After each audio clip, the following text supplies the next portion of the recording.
ఒక విద్యార్థికి స్కూల్ అనగానే మైండ్కి ఫస్ట్ వచ్చే జ్ఞాపకం ఆ స్కూల్ బిల్డింగ్. జస్ట్ బిల్డింగ్ మాత్రం కాదు, but it's full of fond memories. ఇప్పట్లో ఉన్న అలుమినికి అప్పట్లో ఉన్న స్కూల్ క్యాంపస్ ఎలా ఉండేది అని చెప్పే విధంగానే ఒక చిన్న పాడ్కాస్ట్.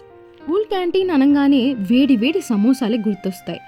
కానీ ఓల్డ్ బిల్డింగ్లో లాంగ్ బెల్ కొట్టంగానే అందరం మేము పరిగెత్తుకొని బయటకు వచ్చి తాతగారు కోసం వెయిట్ చేస్తాం. అదే అండి మన గీతా ఐస్ క్రీమ్ తాతగారు. పాల ఐస్, సబ్జా ఐస్, సేమియా ఐస్ అని ఏంటి రకరకాల ఐస్ జస్ట్ 1 రూపీకి. మళ్ళీ మసాలాలు, వేడి వేడి మసాలాలో ఆ నిమ్మకాయ, ఆహా తలుసుకుంటేనే నోరు ఊరిపోతుంది. అది కాకుండా ఆ స్కూల్కే బ్రహ్మాండం చేర్పించేలాగా ఒక పెద్ద నేరేడికాయ చెట్టు. అందరం ఏరుకునే వాళ్ళం ఆ నేరేడి పళ్ళు. అంత టేస్టీగా ఉండేవి. ఏరుకొని తినటం మాత్రం కాదు, బాటిల్లో వాటర్ పోసి ఫుల్గా ఫిల్ చేసుకొని ఇంటికి పట్టుకెళ్తాం.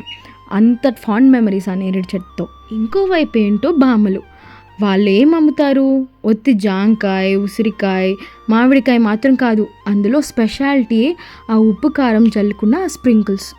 ఇవన్నీ తింటూ అలా చెట్టు పైన ఉన్న పక్షులు, దాని సౌండ్, వాటితో మర్చిపోయి మేము ఉంటాం. అప్పుడు రిక్షా అంకుల్ ఒక అరుపు అరుస్తారు, ఇంకా ఎంతసేపు రా అని. నెక్స్ట్ ఎపిసోడ్లో కలుద్దాం. టాటా.